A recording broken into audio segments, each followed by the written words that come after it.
Now let's talk about the sales content library. Some people call this a portal.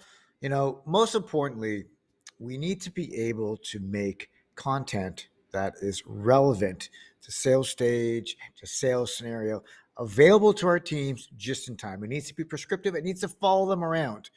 A lot of great system ways to do it. Salesforce is a great platform to enable just-in-time content. But now let's talk about theory.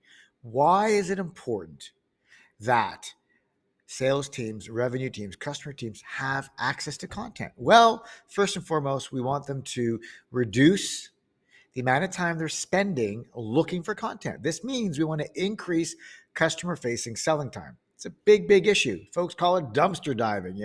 Think about the amount of content that is out there. There's so much content. There is no shortage of content. However, there is shortage of personalized by stage, by activity, by scenario, by persona, personalized content that is going to help me have a better, richer conversation with a customer or prospect. Me meaning someone who's selling.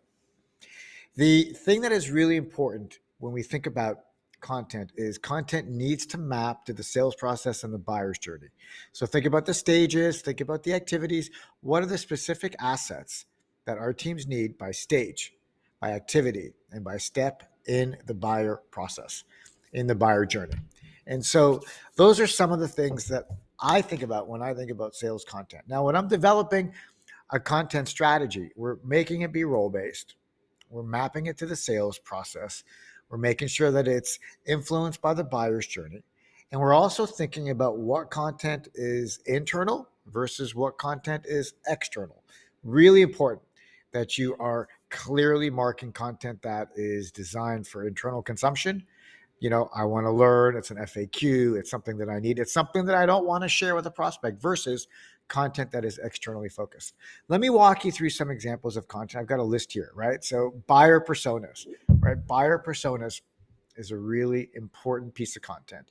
Pitch materials, short elevator pitch, medium elevator pitch, long elevator pitch, corporate presentations, corporate slides. That's all in the bucket of pitch. Email templates, right? That's content. Email templates by stage, whether it's a prospecting email template or a post-meeting follow-up email template or a late stage, a proposal email template. Just think about all the conversations and all the emails that happen. There should be templates that exist for them, right? You want to have your sales process. That is assets, and all the sales process aids and the coaching materials. That's all something that needs to be part of your content strategy and inside of your content library. You want to have product playbooks and sales plays. You want to have competitive battle cards. You want to have win stories. You want to have reference stories, testimonial stories. You want to have it be by industry.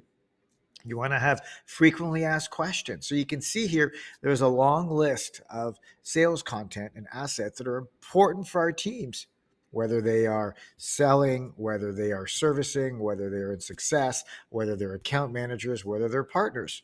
And we want to make all this information, pitch materials, stories, competitive product information, email templates, proposal templates, business case calculators, and the list goes on and on and on. There are some resources that are available to you. So as you think about your content strategy and what should be in your library, you should be thinking about stage, you should be thinking about role, you should be thinking about selling scenarios, and you should be thinking about external versus internal. We're going to talk about innovative ways to share content externally, share videos externally with a new concept in the world called deal rooms or digital buyer sites. And we're going to provide you with some examples like that.